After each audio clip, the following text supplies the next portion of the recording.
UFC Fight Night, Vera versus Sanhagen is this weekend, and it is in a crowd. Honestly, that's the best thing possible here. I think it was supposed to be, who was it supposed to be? It was supposed to be, what, Blanchfield versus Santos or something like that. Something was supposed to be in this arena. I'm happy they moved Vera versus Sanhagen for the card.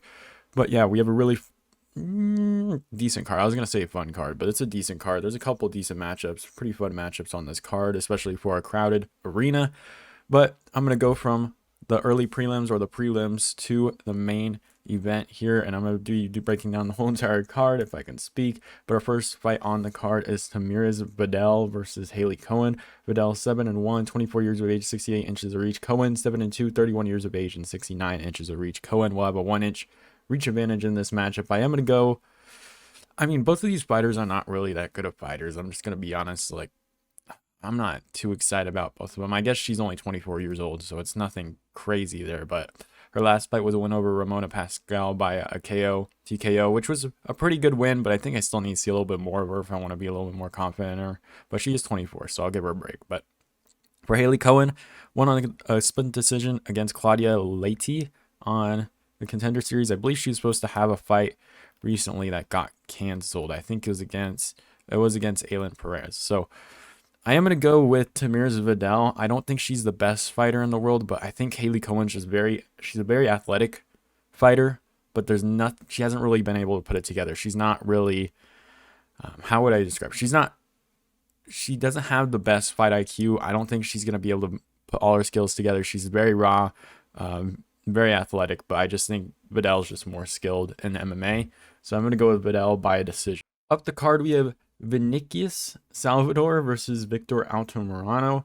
Salvador 14-4, 26 years of age and 70.5 inches of reach. Altamirano 11-2, 32 years of age and 70.5 inches of reach. They will have the same reach. This one I was actually having a hard time picking. I wanted to go with Salvador, but I think I might stick with Altamirano in this matchup. In his last fight against Daniel Da Silva, he did get hurt pretty early, but ended up KOing Daniel Da Silva in a pretty weird knockdown. I think it was like a body shot or something like that, and he ended up finishing him on the feet. But Altamirano is definitely there to get hit. I can see Salvador maybe winning this fight, but I am going to go with Altamirano. I think he's just a little bit more tougher. I think, well, Salvador did take out Shannon Ross. Shannon Ross hasn't been looking that good, honestly. I think the UFC hoped he would turn into something. But Shannon Ross, I believe, who did he lose to on the Perth card? He lost to Clayton Rodriguez. So I guess Clayton Rodriguez is a good opponent, but I think the UFC was kind of hoping more out of him. But Salvador definitely had really good moments against Shannon Ross. A lot of people, I believe he was a pretty heavy underdog in that matchup. But I am going to go with Altamirano. I think this is going to be a really good scrap. It could be fight of the night. Maybe if Nate Landwehr was on the card. We'll see how that Nate Landwehr fight goes. But I am going to go with Altamirano I think I'll go, what does Tapology have it as? I'll go decision for Altamirano. See, it's 55-45, pretty close matchup. But I am going to go with Altamirano. It's just a slight favor. It's pretty much even in the odds here. Up the card, we have Manuel Torres versus Trey Ogden. Torres, 13-2, 28 years of age, 73 inches of reach. Ogden, 16-5, 33 years of age and 72 inches of reach. Torres will have a 1-inch reach advantage. I am going to go with Torres in this matchup. He is coming off a win over Frank Camacho. Really nice KO there. Was on the Contender Series, beat Colton Englund on the Contender Series against Trey Ogden. He beat Daniel Selhuber in his last matchup and then lost to Jordan Levitt by a split decision. So I am going to go with Torres. I think he has a lot more power in his hands. I think he can get it done by a second round TKO. I believe Trey Ogden is at a new gym. I think he was with James Krause in his last fight. I think I might be a little bit wrong there, but I do believe he was with James Krause in his last fight. So I do think Torres is going to come out here. Pretty heavy hands. I think he gets it done on the feet. Selhuber didn't look that good in his last matchup either. So Ogden got that decent win over Selhuber, but I think Torres gets it done on the feet by second round TKO in this matchup. Up the card, we have CJ Vergara versus Daniel Da Silva. Vergara, 10-4, 31 years of age, 68 inches of reach. Silva, 11-4, 26 years of age and 70 inches of reach. Silva will have a 2-inch reach advantage in this matchup. For the previous fight, CJ Vergara lost to Tatsuo Taira by an armbar, beat Clayton Rodriguez by a split decision, lost to Ode Osborne, and then beat Bruno Correa on the Contender Series for Daniel Da Silva. Last fight was a loss to Victor Altamirano. Did decent at the beginning, but that ended up getting, I think, body shot and didn't finish. I talked about it earlier, but lost to Francis Figueiredo, who's no longer in the UFC. Lost to Jeff Molina. I'm not going to make any jokes there, but I am going to go with CJ Vergara. I think he does a little bit better against some of the higher competition. He did beat Cledson Rodriguez by a split decision. He did make it decently close with Ode Osborne. Was a little bit more competitive in that fight. Did get beat by Tetsuya Terra. Nothing really to take away from that, but he is a minus 295 favorite. I think he gets it done against Daniel Da Silva. I think maybe he finishes him late first or second round of this fight. I think he's going to be able to finish him. Same thing people think with Tapology or a decision. Yeah, probably KO or a decision I have in this one. So CJ Vergara, second round, TKO. Up the card, we have Trevin Giles versus Preston Parsons. Giles, 15-4, 30 years of age and 74 inches of reach. Parsons, 10-3, 27 years of age and 72 inches of reach. Giles will have a 2-inch reach advantage in this matchup. For Giles, his previous matchups were Louis Cosi, he lost to Michael Morales, which isn't a bad loss to have. Lost to Dricus Duplessis. Beat Roman Delite, which is a good win to have. And then beat Bevan Lewis. Preston Parsons beat Evan Elder. Lost to Daniel Rodriguez. And then beat Jeff Peterson on the regional. So I am going to go with Trevin Giles. I think I do like Preston Parsons a little bit. He does have some decent pressure, decent forward pressure, has good power in his hands, and does have some decent wrestling. But I think Trevin Giles can just stay on the outside, outpoint him a little bit, stay out of those bad positions in the wrestling. And I think he gets it done by a decision in this matchup. For Tapology, a lot of people think decision for Trevin Giles, also 27% for Parsons too. So we'll see how this matchup goes. I can definitely see Parsons maybe getting an upset here, but I am going to go with, I guess it's near even, so I guess it's not really an upset, but I do see Parsons having a pretty decent chance in this matchup, but I just think Trevin Giles can stay on the outside against Preston Parsons and get that decision win. Up the card, we have Steven Peterson versus Lucas Alexander. Steven Peterson, 19-10, 32 years of age, 70 inches of reach. Alexander, 7-3, 27 years of age and 73 inches of reach. Alexander will have a 3-inch reach advantage in this matchup. Steven Peterson in his last matchup against Juliana Rosa had a really fun fight against Juliana Rosa. You should watch it if you haven't.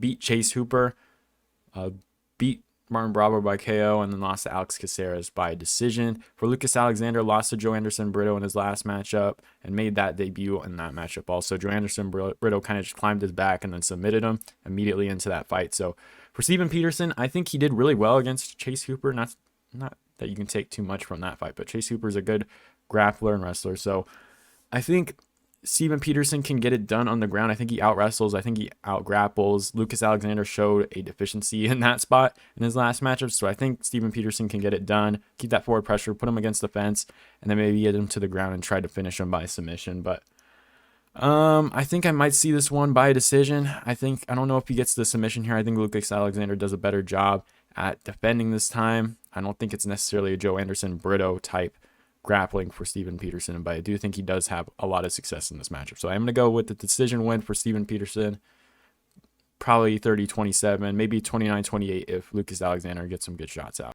Up the card, we have Daniel Pineda versus Tucker Lutz. Pineda, 27-14, 34 years of age, 70 inches of reach. Lutz, 12-2, 28 years of age and 72 inches of reach. Lutz will have a 2-inch reach advantage in this matchup. For their previous bouts, we have, there's a lot of stuff going on here. So for Daniel Pineda, his last fight was about 2 years ago against Andre Philly, where it ended in an accidental eye poke. Before that, he lost to Cub Swanson by KO. Beat Herbert Burns, which you're supposed to do. Herbert Burns is not that good of a fighter.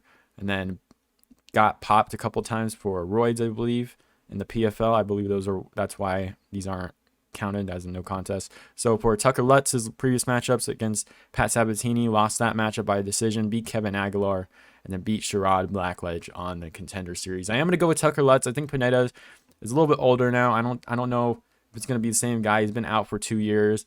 Of course, he's been caught for roids in the PFL. So I am going to go with Lutz. It's probably not the same guy here for Pineda either. So I'm going to go with the younger fighter.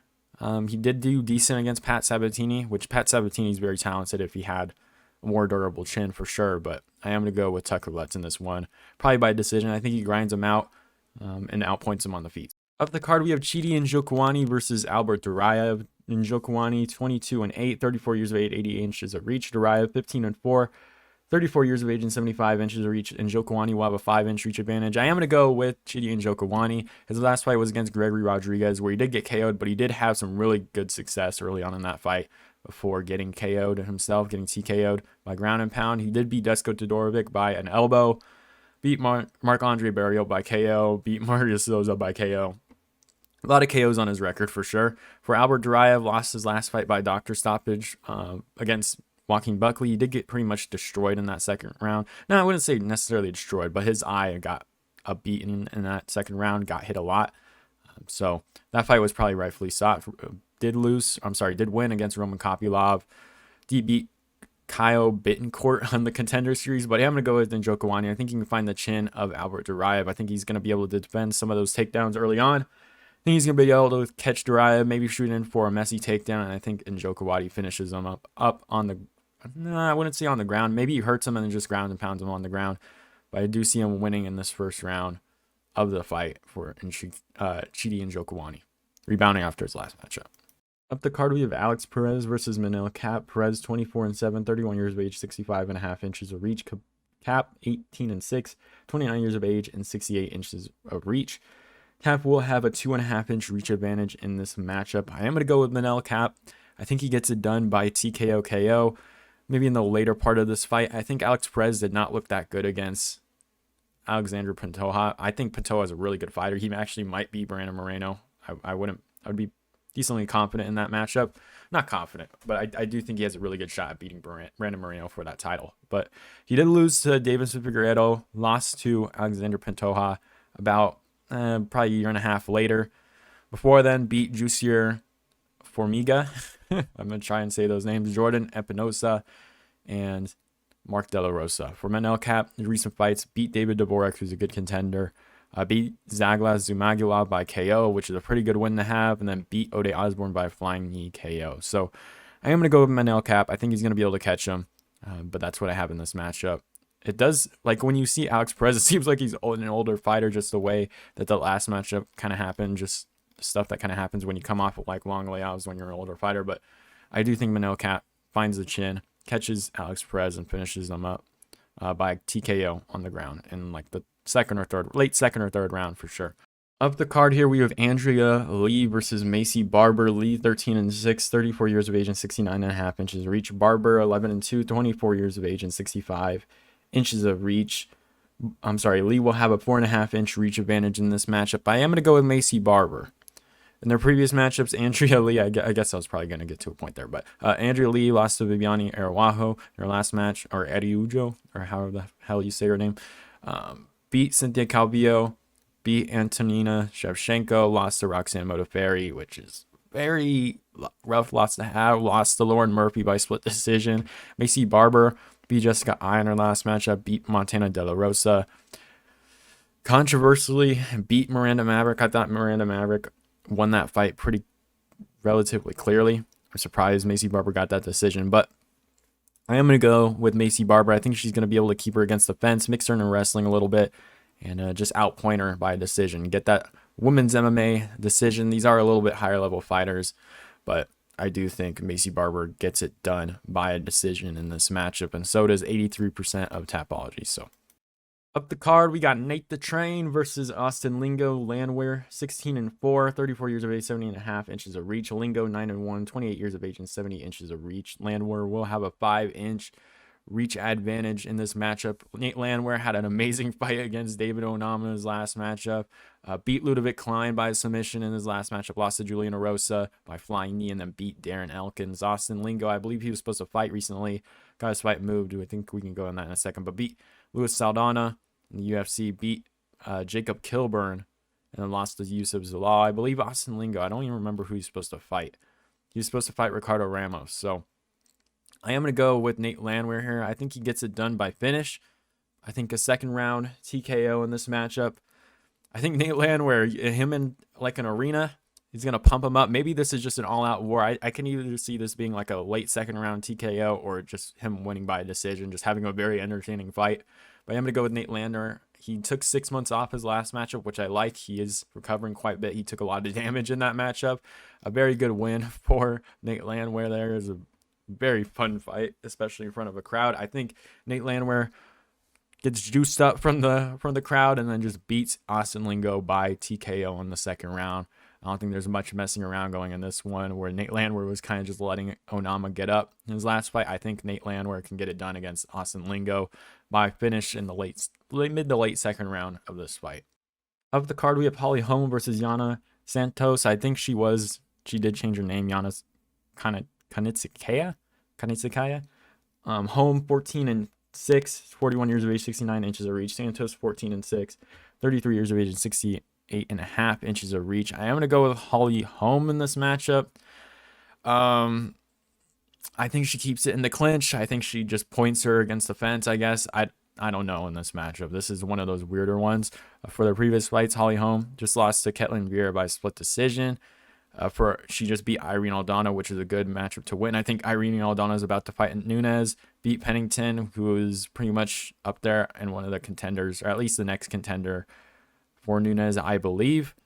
And then lost to Amanda Nunes by KO. Yana Santos beat lost to Irene Aldana a year and a half ago, beat Vera, and beat Julia Stolienko. So just looking at these fights, she also lost by KO against Aspen Ladd. So yeah, for sure I'm going Holly Holm. I think she keeps it against the fence. If not, I think she just outstrikes her against the feet. Maybe this is a 29-28 victory for Holly Holm. I think it's going to be a little bit closer, but I do think she gets it done. Up the card in our main event, we have Marlon Chito Vera versus Corey Sandhagen. Vera 22-7, 30 years of age and 70.5 inches of reach. Sandhagen 15-4, 30 years of age and 70 inches of reach. Chito Vera will have a 5-inch reach advantage in this matchup. For Chito Vera's recent opponents, he head kicked Dominic Cruz, which is very sad to watch. That one actually made me very sad after beat Rob Font. Pretty much went to a decision, but he was handedly beating Rob Font. Rob Font was kind of outstriking him early on, but started picking up the pace and started hurting Rob Font a lot and brutally knocking him down a couple times in each of the last part of each of those rounds. Beat Frankie Edgar by front kick. Was losing to Frankie Edgar in that matchup, and that is an older Frankie Edgar, about a year ago too. So, and then beat Davey Grant. For Corey Sandhagen, beat Song Yadong by doctor stoppage. It was a closer fight. I think it was about 2-2 going into that fifth round. A lot of people had it 2-2 going into the fifth round.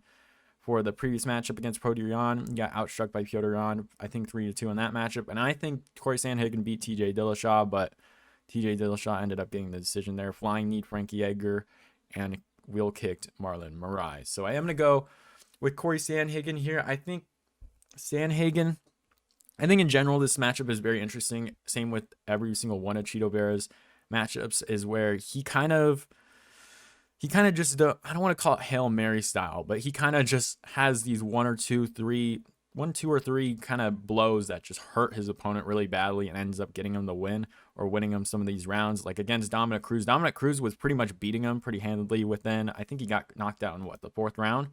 He's beating him. I had it 3-0 Dominic Cruz. I think some of the judges had it 2-1 Dominic Cruz going into that fourth round. But Dominic Cruz, if that's a 3-round fight, he beats Chito Vera. And Dominic Cruz is a way older guy.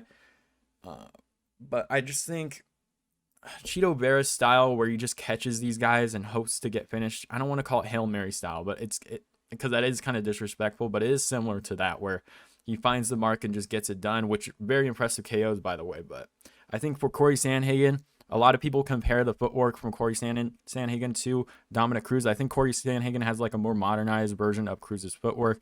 I think he's good at staying on the outside. I think he's going to be able to point Vera, use those takedowns like he did against Song Yadong, and I think he gets it done by decision. I think there are going to be a couple moments in this fight where you look at the fight and Chito Vera's like hitting a head kick or maybe trying to do like a knee or something when Corey Sandhagen tries to go for a takedown.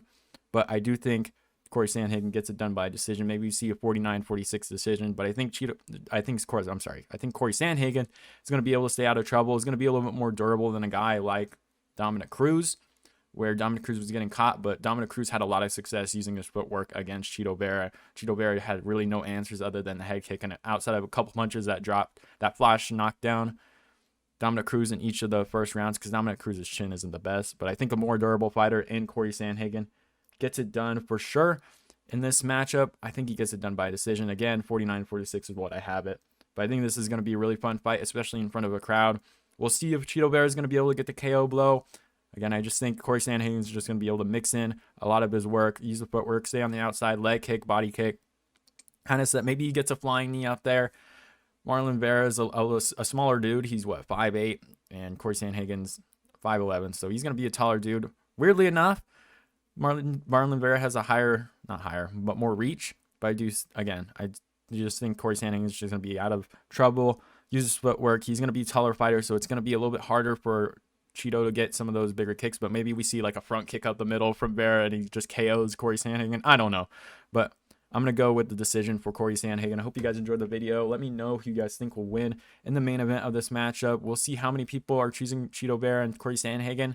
They actually have it 50-50. A lot of people think Chito Vera is going to be able to catch Corey Sandhagen. I just think Sandhagen's just going to be able to stay out of trouble in this matchup. So a lot of people say Chito Vera by decision too. Okay, very interesting. Maybe he just catches him in some of the rounds. But let me know in the comments below who you think wins this matchup, and I'll see you guys